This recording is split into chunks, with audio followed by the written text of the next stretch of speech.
Class complete చేస్తేనే మనం ఇంటర్లో ఎంటర్ అవ్వగలం. ఇంటర్ కంప్లీట్ చేస్తే మనం జేఈ అండ్ నీట్ ఇవ్వగలం. క్లాస్ 9 లాగా కాదురా ఇది, క్లాస్ 9 లాగా కాదు. You're going to big competition, ఒక మంచి కాంపిటీషన్ వెళ్ళబోతున్నారు. Number of schools, number of students, lakhs of students class 10th result కోసమే వెయిట్ చేస్తున్నారు అందరూ. ఓకేనా, నేను కంపేర్ చేస్తారు, రే మా పిల్లడికి ఎన్ని మార్క్స్, మా అబ్బాయికి ఎన్ని మార్క్స్, మా అమ్మాయికి ఎన్ని మార్క్స్ అని. సో కంపేర్ చేస్తారు. పేరెంట్స్ కాంపిటీషన్, మీ ఇంటి దగ్గర కాంపిటీషన్, మీ ఇంటి దగ్గర పిల్లలతో competition. Hello everyone, how are you all? This is doctor Suhail Mohammed and I'm your class 10th mentor. నేను physical science, biology, chemistry and Hindi ఈ సబ్జెక్ట్స్ నుంచి మాట్లాడడం రాలేదు. టోటల్ ఓవరాల్ క్లాస్ 10th మీ అన్నయ్యలాగా మాట్లాడడానికి వచ్చాను నేను. ఈ 3 minutes నేను చెప్పిందేనండి, class 9th easy and class 10th tough. చాలామంది అనుకుంటారు class 9th easy, class 10th tough. ఇదే డైలమా అన్నారు. అసలు క్లాస్ 10th ఎలా స్టార్ట్ చేయాలి? I will give complete guide guys, complete guide. How to start 10th class. అలాగే 600 out of 600 ఎలా target చేయొచ్చు, మనం ఎలా టార్గెట్ చేయొచ్చు. క్లాస్ 9 చూడండి, మనకి అడిగేవాళ్ళు ఉండరు. అడిగితే మన టీచర్స్ అడుగుతారేమో, లేదా మన పేరెంట్స్ అడుగుతారేమో, సొసైటీ అడగదు కదా, రిలేషన్స్ అడిగారు కదా, మనకున్న ఆ బాబాయ్ పిన్ని వేరే ఎవరు అడిగారు కదా. Why? Because they are treating like your kids. ఓకేనా, ఇంకా చిన్నపిల్లలుగా ట్రీట్ చేస్తారు. Yes, your all kids 10th క్లాస్కి వచ్చిన. బట్ మీరు 10th క్లాస్కి వచ్చినప్పుడు ఏంటంటే they are all expecting the more result, they are all expecting the best result. ఏదో మీకు నుంచి ఎక్స్పెక్ట్ చేస్తున్నారు. ఓకేనా, that's why it is a tough. ఓకేనా, టఫ్ అంటే చూడండి, ఇక్కడ క్లాస్ 9 నుంచి క్లాస్ 10th వచ్చేసరికి మనకి ఏమవుతుంది, జస్ట్ సిలబస్ చేంజ్ అవుతుంది.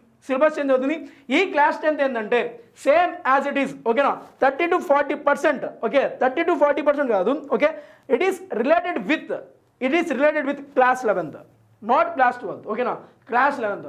సో చూడండి, మనం క్లాస్ 11th, క్లాస్ 12th ఏం రాస్తాం, జేఈ రాస్తాం. So this is a basic step. ఓకేనా, ఈ 10th క్లాస్ కంప్లీట్ చేస్తేనే మనం ఇంటర్లో ఎంటర్ అవ్వగలం. ఇంటర్ కంప్లీట్ చేస్తే మనం జేఈ అండ్ నీట్ ఇవ్వగలం. అవును కదా, వెబ్సైట్ ఇవ్వగలం. సో చూడండి, దట్ ఈస్ ద రీజన్ ఏంటంటే క్లాస్ 10thని అందరు టఫ్గా ఫీల్ అవుతారు. చూడండి, ఇక్కడ class 9th and class 10th. ఇక్కడ చూడండి, క్లాస్ 9th, క్లాస్ 10th. మన క్లాస్ 9thలో నో ఎక్స్పెక్టేషన్. మన నుంచి ఎవరు ఏం ఎక్స్పెక్ట్ చేయరు, ఇన్ని మార్క్స్ రావాలి, అన్ని మార్క్స్ రావాలని.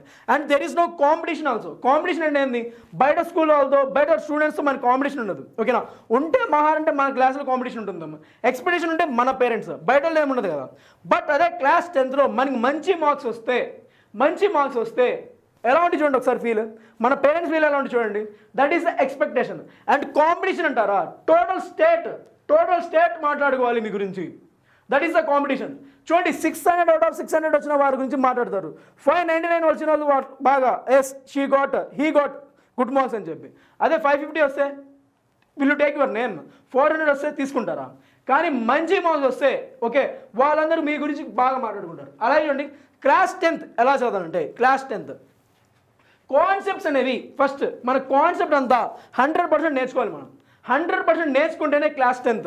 ఓకేనా, you will get good marks. తర్వాత చూడండి, కాన్సెప్ట్ నేర్చుకోవడమే కాదు, షార్ట్ నోట్స్, అలాగే రైటింగ్ నోట్స్ కూడా, రన్నింగ్ నోట్స్ కూడా ఉండాలి. ఏముండాలి, కాన్సెప్ట్ అర్థం అవ్వాలి, అలాగే దాంతోపాటు ఏముండాలి, నోట్స్ కూడా ఉండాలి. దీంతోపాటు క్లియరింగ్ డౌట్స్. ఫర్ సపోజ్ ఇవాళ ఏమైనా డౌట్ వస్తే ఇవాళ క్లియర్ అయిపోవాలి. క్లాస్ 9th లాగా కాదురా ఇది, క్లాస్ 9 లాగా కాదు. You're going to big competition, ఒక మంచి కాంపిటీషన్ వెళ్ళిపోతున్నారు. Number of schools, number of students, lakhs of students, thousands కూడా కాదు, హండ్రెడ్స్ కూడా కాదు, ల్యాక్స్ ఆఫ్ స్టూడెంట్స్ నువ్వు కాంపిటీషన్ చేయబోతున్నావు. సో కాన్సెప్ట్ అర్థం అవ్వాలి, దాని నుంచి నోట్స్ ప్రిపేర్ చేయాలి, దాని నుంచి ప్రతిరోజు డౌట్స్ ఏమైనా ఉంటే ఆ రోజే డౌట్స్ క్లియర్ చేసుకోవాలి. ఫర్ సపోజ్ నీకేమైనా ఇబ్బంది అనిపిస్తే వీఆర్ దేర్. ఓకేనా, మేము ఉన్నాం. Okay, we can clear all your doubts. Next చూడండి, రివిజన్ డైలీ రివిజన్ ఎవరైతే చేస్తారో హీ ఆర్ షీ కంపల్సరీ చెప్తున్నా, డ్యామ్ షూర్ చెప్తున్నా, ఎంతైనా చెప్పుకోండి. Okay, they will get good marks అంటే చిన్న మార్క్స్ కాదు, నాట్ 550, 560, 570 కాదు, 590+ ఖచ్చితంగా వస్తాయి. And consistency most important. Consistency ఏంటి, దీన్ని డైలీ మెయింటైన్ చేయాలి. ఇక్కడ చూడండి, నో అని చెప్పి ఇంకా 2 arrows ఇచ్చాయి. ఏమైనా రాసుకోండి, ఎవడేం ఎక్స్పెక్ట్ చేయడం మన నుంచి క్లాస్ 9 నుంచి. We're all expecting from your class 10th result కోసమే వెయిట్ చేస్తున్నారు అందరూ. ఓకేనా, నేను కంపేర్ చేస్తారు, రే మా పిల్లడికి ఎన్ని మార్క్స్, మా అబ్బాయికి ఎన్ని మార్క్స్, మా అమ్మాయికి ఎన్ని మార్క్స్ అని చెప్పి. సో కంపేర్ చేస్తారు. పేరెంట్స్ కాంపిటీషన్, మీ ఇంటి దగ్గర కాంపిటీషన్, మీ ఇంటి దగ్గర పిల్లలతో కాంపిటీషన్, ఇవన్నీ ఉంటాయి. బట్ క్లాస్ 9thలో ఇవన్నీ ఉంటాయా? ఉండవు. So I'm telling you that. ఓకేనా, క్లాస్ 9th క్లాస్ 10th చాలా డిఫరెన్స్ ఉందిరా, చాలా అంటే చాలా డిఫరెన్స్ ఉంది. ఓకేనా, ఫస్ట్ మెయిన్ థింగ్ కాన్సెప్ట్ని 100% బాగా అర్థం చేసుకోండి.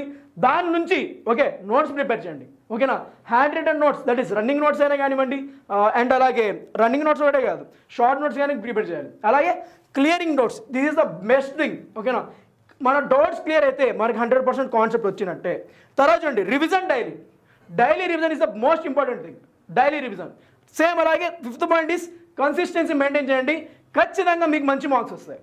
You will get 100% result what you are expecting, what your parents are also expecting. ఓకేనా గాయస్, మీతో అయితే నేను లాస్ట్ వరకు ఉంటాను. 100% మనం మంచి రిజల్ట్ తీసుకుందాం. ఓకేనా guys, all the very best my dear students.